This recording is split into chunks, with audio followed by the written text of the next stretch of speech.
Hello and welcome back guys, मैं देबाशीष और आप देख रहे हैं मेरे Excel YouTube channel let's learn Excel.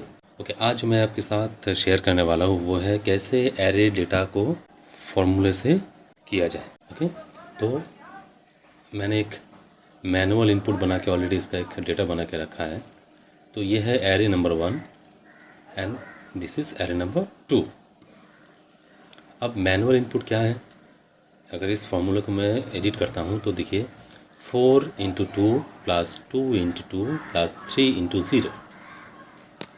Okay, again for this cell 2 × 2 plus 4 × 2 plus 2 × 0 plus 3 × 3 which is 17।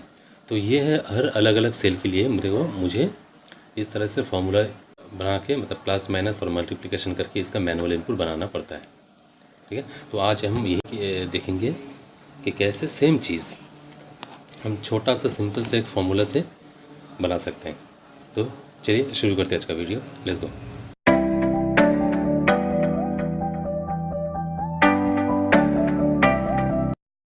इस पूरे सेल को मैं सिलेक्ट करता हूँ और इसमें मैं टाइप करता हूँ फॉर्मूला जो कि है MMULT। What is MMULT? M mean double M।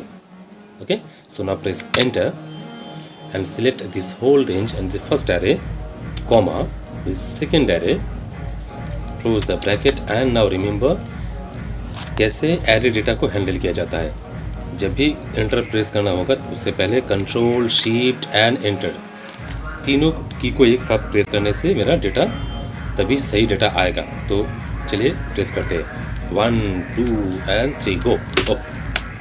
ठीक है, तो ये है देखिए सेम डेटा मेरे फॉर्मूले पे भी आ चुका है। अगर मैं इसको चेंज करता हूँ तो I mean let's make it 2, तो देखिए ये भी चेंज हुआ, ये भी चेंज हुआ। अगर इस now let me make it 4, तो देखिए ये भी चेंज हो रहा है, ये भी चेंज हो रहा है। ठीक है, तो गाइस ये था आज का वीडियो। अगर आप इस एक्सेल फाइल को डाउनलोड करना चाहते हैं तो मेरा डिस्क्रिप्शन बॉक्स में लिंक है, वहाँ से आप इसको डाउनलोड कर सकते हैं। और अगर आपको इस वीडियो को अच्छा लगा तो please like, comment, share and subscribe my channel guys. Thank you so much.